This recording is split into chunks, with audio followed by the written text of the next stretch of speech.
என்பது மக்களுடைய கடைசி நம்பிக்கை. அரசுகள் தவறாக செயல்படும் போதும், அரசியல் சட்டம் காட்டிய வழியில் செயல்பட மறுக்கும் போதும், செயல்பட தவறும் போதும் அதை அரசாங்கத்திற்கே சுட்டிக்காட்டி இதை நீங்கள் செய்ய வேண்டும் என்றும் இப்படி செய்வது தவறு என்றும் ஆணையிடக்கூடிய அதிகாரம் பெற்ற உயர்ந்த இடம் நீதிமன்றம்.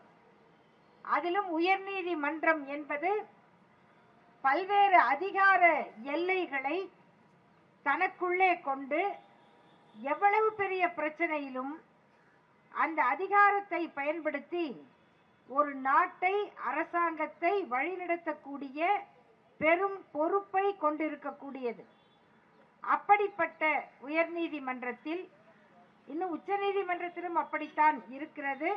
நாம் இப்பொழுது சென்னை உயர்நீதிமன்றத்தை பற்றி அதனுடைய சூழ்நிலை கருதி இந்த ஆர்ப்பாட்டத்தை நடத்துகிறோம்.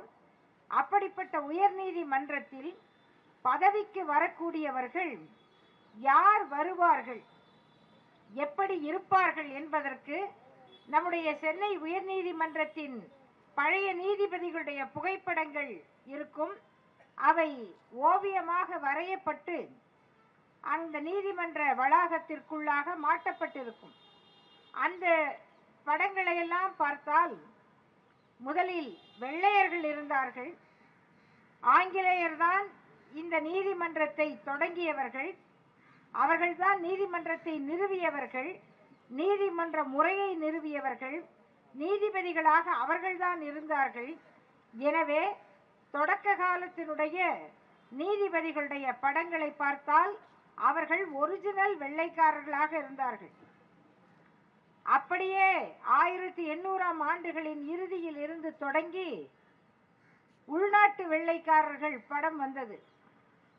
அந்த வெள்ளையிலிருந்து இது கொஞ்சம் அடுத்த சிவப்புக்கு மாறி அப்படியே வந்து கொண்டிருந்து 1925க்கு பிறகு கொஞ்சம் கொஞ்சமாக அந்த நீதிபதிகளுடைய நிறம் மாறி மாறி மாறி அண்மை காலத்திலே தான் கருப்பு நிறமுடையவர்களும் அந்த ஓவியங்களில் இடம்பெற தொடங்கினார்கள், ஓய்வு பெற்றவர்களாக. இந்த வண்ண மாற்றத்திற்கே ஒரு நூற்றாண்டு ஆகி இருக்கிறது. ஆனால் அதிகாரத்தை அனுபவித்தவர்கள், அதிகாரம் முழுவதும் எங்களுக்கே என்று சொல்லி பழகியவர்கள் அவ்வளவு எளிதாக அதை விட்டுவிட மாட்டார்கள். நம்முடைய தலைவர் ஆசிரியர் ஐயா அவர்கள் எப்பொழுதும் பயன்படுத்துகிற ஒரு எடுத்துக்காட்டு, ரயில் பெட்டியில் கூட அன்ரிசர்வ்டு கம்பார்ட்மெண்ட்டில் முதல் ஸ்டேஷன்ல ஏறியவர் அடுத்த ஸ்டேஷனில் இருப்பவருக்கு இடம் கொடுக்க மாட்டார். முடிந்தவரை தூங்குவது போல நடித்து கொண்டுதான் வருவார். தூங்குகிறவரை எழுப்புவது கூட எளிது, தூங்குகிற மாதிரி நடிக்கிறவரை எழுப்ப முடியாது. கொஞ்சம் போராடி உரத்த குரல் கொடுக்கிற ஒருவர் வண்டியில ஏறினால் அவர் மெதுவாக காலை மடக்கி கொண்டு உட்கார இடம் கொடுப்பார். அடுத்து அந்த குரல் 2, 3ஆக உயரும் போதுதான் ஏதோ தான் ரிசர்வ் பண்ணி கொண்டு வந்த ஒரு சீட்டை இவர்களுடைய தொல்லை தாங்காமல் விட்டு கொடுப்பது போல ஒரு தோற்றத்தை கொடுத்து ரொம்ப சலிப்போடு எந்திரிச்சு உட்காருவார். இது சாதாரணமாக ரயில் பெட்டியில் நடக்கக்கூடிய ஒரு காட்சி. இந்த காட்சியை ஐயா அவர்கள் இந்த இடஒதுக்கீட்டுக்கான எடுத்துக்காட்டாக குறிப்பிடுவார்கள்.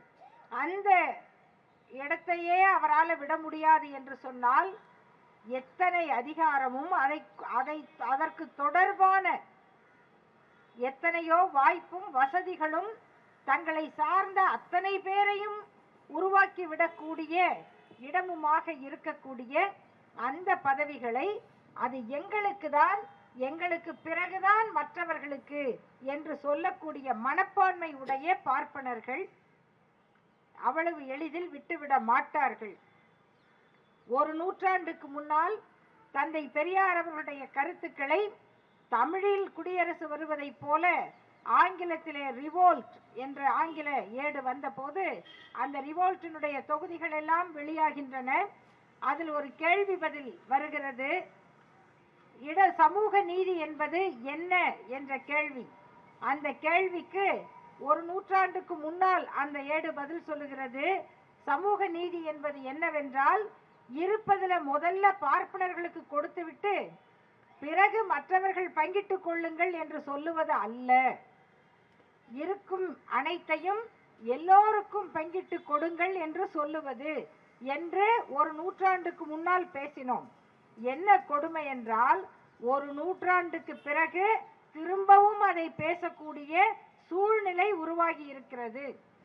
ஏன் உருவாகி இருக்கிறது என்றால், இந்தியாவின் மத்தியிலே ஒன்றியத்தை ஆளுகிறவர்களாக பார்ப்பன தத்துவத்தை, பார்ப்பன உயர்ஜாதி மனப்பான்மையை அது நியாயம் என்று சொல்லக்கூடிய RSS தத்துவவாதிகள் ஆட்சியிலே இருக்கிறார்கள். அவர்களுடைய கொள்கை அண்ணல் அம்பேத்கர் அவர்கள் உருவாக்கிய அரசியல் சாசனத்தை புதைத்துவிட்டு அந்த இடத்தில் மனு சாஸ்திரத்தை வைத்து ஆட்சி நடத்துவது. மனு சாஸ்திரமும் வர்ணாசிரமும் தான் அவர்கள் நிறுவ விரும்புகிற தர்மம். அதற்கு எதிராக நீதியை சொல்லுகிற அரசியல் சாசனம் அவர்களுக்கு பிடிக்காது. இந்த அரசியல் சாசனத்தை கொஞ்சம் கொஞ்சமாக நீர்த்து போக செய்கிற வேலையை ஒன்றிய அரசு செய்து கொண்டிருக்கிறது. ஆனால் அதை எதிர்த்து நடத்தக்கூடிய வழக்கு போடுவதற்கு நிறைய பேர் இருக்கிறார்கள், வாதிடுவதற்கும் சிறந்த வழக்கறிஞர்கள் இருக்கிறார்கள். ஆனால் வெற்றி பெற முடிகிறதா? பல பேர் கேட்பார்கள். உச்சநீதிமன்றத்தில் சில வழக்குகள் விசாரணைக்கு வரும் பொழுது கேள்வியெல்லாம் நிறைய கேட்பாங்க, வரிசையா கேட்பாங்க. வச்சு வாங்கினாங்க பாருங்க, அரசாங்கத்தை, கவர்மெண்ட்டை கேள்வி கேட்டாங்க என்று தொலைக்காட்சியில வரும். சராமாரி கேள்வி என்றெல்லாம். கேள்வியெல்லாம் நல்லா தான் இருக்கும், ஆனால் தீர்ப்பு வேற மாதிரி போயிடும். பேசும்போதெல்லாம் இலக்கணமா தானே பேசுனீங்க, எழுதும் போது எங்க கோட்டை விட்டீங்க அப்படின்னு கேட்க முடியாது. ஏனென்றால் அந்த தீர்ப்புகளை வழங்குகிற இடம் இந்த தத்துவவாதிகளால் நிரப்பப்பட வேண்டும் என்பதுதான் அவர்களுடைய குறிக்கோள். இப்படிப்பட்ட சூழ்நிலையில் இந்த வர்ணாசிரம தர்மத்தை காப்பாற்ற வேண்டும் என்கிற அவர்களுடைய திட்டம் தமிழ்நாட்டு உயர்நீதிமன்றத்தில் ஒவ்வொரு குழுவை அனுப்பும் பொழுதும் அதில் எப்படியாவது 2 பேர் பார்ப்பனர்களாக இருக்க வேண்டும், முடிந்த வரையில் அதில் ஒருவர் RSS பின்னணி உடையவராக இருக்க வேண்டும் என்கிற முயற்சியோடு அது செய்யப்படுகிறது. ஒரே நேரத்தில் 8 பேர் போனா அதுல 4 பேர் பார்ப்பனராக இருந்தால் அவங்களுக்கே கொஞ்சம் கூச்சமா இருக்கும் இல்லையா? அது வேணாங்க. அதனால என்ன செய்யலாம், ஒருத்தரை குறைச்சிக்கலாம், இல்ல 4 பேரை அனுப்புவோம். 5 பேர் அனுப்பி அதுல 2ன்னா 5க்கு 2 பழுதில்லைன்னு ஆயிரும். அப்புறம் இன்னும் 5 பேரை அனுப்புனா அதுல 2 பேர், அப்ப 10 பேருக்கு 4 பேர் இருப்பார்கள். இது முதல்ல நியாயமா என்ற உணர்வு யாருக்கு வரணும்? நியாய மன்றத்தில் நீதியை சொல்லுகிறவர்களுக்கு இருக்கணும். அப்ப மற்ற மக்கள் என்ன நினைப்பார்கள்? நீங்க என்ன படிச்சாலும் உங்களுக்கு மேலிடத்துக்கு போற அறிவு கிடையாது, உங்களால ஒரு கலெக்டர் ஆக முடியாது, அப்படிதான் சொல்லிக்கிட்டு இருந்தாங்க. நீங்கெல்லாம் ஜட்ஜ் ஆக முடியாது, உங்களுக்கு பாட்டு பாட வராது, உங்களுக்கு டான்ஸ் ஆட வராது, இப்படி சொல்லுவதை போல இனி வரக்கூடிய மற்ற சமூகங்களில் ஒடுக்கப்பட்ட, பிற்படுத்தப்பட்ட, சிறுபான்மை சமூகங்களில் இருந்து வருகிறவர்கள் நீங்க எவ்வளவு வேணா திறமையா இருக்கலாம், உங்களால ஜட்ஜ் ஆக முடியாது, இது எங்க கோர்ட் என்று சொல்லாமல் சொல்லுவதாக இந்த வேலைகள் நடந்து கொண்டிருக்கின்றன. முன்பு நீதிபதிகள் வரும் பொழுது குறிப்பாக எண்ணிக்கையில பார்ப்பார்கள். இப்ப யாரு, ஒரு இஸ்லாமியர் இருக்கிறாரா, கிறிஸ்தவர்கள் இருக்கிறாங்களா நீதிபதிகள்? யாருமே இல்லையே, ஒருத்தர் கூட இல்லையா அப்படின்னு கேட்டா 2 பேர் அவங்களை உருவாக்குவாங்க, அவர்களை உடனடியாக பரிந்துரை செய்வார்கள். ஆனா இப்போ அப்படி இல்லாம பாத்துக்கிறாங்க, இருந்தாலும் வராம பாத்துக்கிறாங்க. யாராவது ஒருத்தர் இருந்தா போதும், அவர் ஒருத்தர் இருக்காரு, இவங்க ஒருத்தர் இருக்காங்களே, அவ்வளவுதான். ஆனால் நண்பர்களே, எப்படி பார்ப்பனர்கள் நீதிபதிகளாக வருவது அவர்கள் தனிப்பட்ட முறையில் அவர்கள் மீதான குற்றம் அல்ல.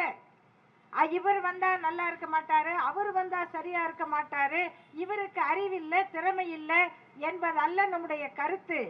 அறிவு எல்லாருக்கும் இருக்கு, திறமை எல்லாருக்கும் இருக்கு, நீதி வழங்குற தகுதி எல்லாருக்கும் இருக்கு. எவ்வளவு பேர் வாய்ப்பில்லாத இடங்களில் இருந்து உருவானவர்கள் வழக்கறிஞர்களாக, நீதிபதிகளாக, சார்பு நீதிபதிகளாக இருந்து உயர் நீதிமன்றத்திற்கு வந்து எவ்வளவு திறமையான வழக்குகளை கையாண்டிருக்கிறார்கள், எவ்வளவு அற்புதமான தீர்ப்புகளை கொடுத்திருக்கிறார்கள், மக்களுடைய உரிமையை காப்பதிலே எவ்வளவு கனிவோடு இருந்திருக்கிறார்கள். எல்லாம் வரலாறு. அந்த வரலாற்றை மாற்றி மீண்டும் நாங்கள் மட்டுமே என்று சொல்லக்கூடிய பார்ப்பன பண்ணையம் என்று இந்த முழக்கத்திலே குறிப்பிட்டோமே, அப்படியான நிலைக்கு சென்னை உயர்நீதிமன்றம் இன்றைக்கு தள்ளப்படுகிறது. அதை எதிர்த்து போராட வேண்டிய நிலையில் நாம் அனைவரும் இருக்கிறோம். பார்ப்பனர்களை தவிர மற்ற அனைத்து ஜாதிகளையும் சேர்ந்த வழக்கறிஞர்கள் இதனை சிந்திக்க வேண்டும். சமீபத்தில் நாம இதே இடத்துல வேற ஒரு ஆர்ப்பாட்டம் நடத்தினோம். அந்த ஆர்ப்பாட்டத்துக்கு காரணமாக தமிழ்நாட்டிலே பார்ப்பனர்கள் ஒடுக்கப்படுகிறார்கள், நசுக்கப்படுகிறார்கள் அப்படின்னு இன்னொரு ஆர்ப்பாட்டம் நடந்தது. அந்த கருத்தெல்லாம் கேட்டிருந்தோம். ஆனால் நான் மிக வெளிப்படையாக கேட்கிறேன், வழக்கறிஞர் நண்பர்களும் சரி, அந்த கருத்தை புரிந்து கொள்ளக்கூடியவர்களும் சரி, ஒரு வழக்கு நடக்குது, அந்த வழக்கில் ஒருத்தவங்களை குற்றம் சாட்டுறாங்க. அப்படி குற்றம் சாட்டி கைது செய்யப்படுகிற ஒருவரை அவங்கள நீங்க கனிவோடு நடத்துங்கன்னு ஒரு நீதிபதியின் மனைவி பேசுகிறார். வேறு எந்த சமூகத்தில் இருந்து வந்த ஒரு நீதிபதியும் தன் குடும்பத்திலிருந்து நீதித்துறையில தலையிட இப்படி அனுமதிப்பார்களா? பேசுவாங்களா? பேச முடியுமா? ஒரு உதாரணத்துக்கு சொல்றேன். ஒரு முக்குலத்தோர் சமூகத்திலிருந்து ஒருத்தருக்கு வழக்கு, ஒருத்தரை கைது பண்ணாங்க. ஒரு நீதிபதி, அதே சமூகத்து நீதிபதி, அவங்க வீட்டில இருந்து ஒரு அண்ணனோ தம்பியோ மனைவியோ அவர் ரொம்ப நல்லவருங்க, கொஞ்சம் பார்த்து நடத்துங்க என்று ஒரு அறிக்கை வெளியிட்டால், பேசினால் அது எப்படி மற்றவங்களால பார்க்கப்படும்? அது அவங்களுக்கே தோணும்ல, நம்ம சொன்னா என்ன நினைப்பாங்க? அந்த எல்லையை கூட தாண்டி இருக்கிற அளவிற்கு அவர்களுடைய ஆதிக்கம் பறந்து கிடக்கிறது. விமர்சனத்துக்கு அப்பாற்பட்டவர்களாக தங்களை கருதி கொள்ளுகிற அளவிற்கு அவர்களிடம் அதிகாரம் குவிக்கப்படுகிறது. இது ஒரு ஜனநாயக நாட்டிற்கு நல்லதா? இது எந்த வகையிலே இந்த அரசியலமைப்பு சட்டத்திற்கு, இந்த அரசாங்கம் ஏற்றுக்கொள்ளுகிற உறுதிமொழிக்கு எந்த வகையில நியாயம் என்ற கேள்வியை மனசாட்சி உள்ள ஒவ்வொருவரும் கேட்க வேண்டும். எத்தனையோ தொலைவில் இருந்து, எத்தனையோ மைல் நடந்து, அரசு பேருந்தை பிடித்து, கட்டணமில்லாமல் பணத்தை கட்டி அரசு பள்ளியில படித்து, கல்லூரிகள்ல படித்து வழக்கறிஞர்களாக வருகிறவர்கள் கடினமாக உழைத்து ஒரு பெயரை பெற்றாலும் நீதிபதியாக முடியாது, அந்த கனவு உங்களுக்கு வேண்டாம் என்று சொல்லுவதை போன்ற இந்த முயற்சியை சென்னை உயர்நீதிமன்றம் கைவிட வேண்டும் என்பதற்காக திராவிடர் கழகம் நடத்துகிற இந்த ஆர்ப்பாட்டம் எல்லா இடங்களிலும் கேட்கும். அரசாங்கத்தின் காதுகளுக்கு மட்டுமல்ல, நீதித்துறையின் காதுகளுக்கும் கேட்கும். அவர்கள் நீதியோடு நடந்து கொள்ள வேண்டும் என்று கேட்டு வாய்ப்புக்கு நன்றி கூறி முடிக்கிறேன். நன்றி, வணக்கம்.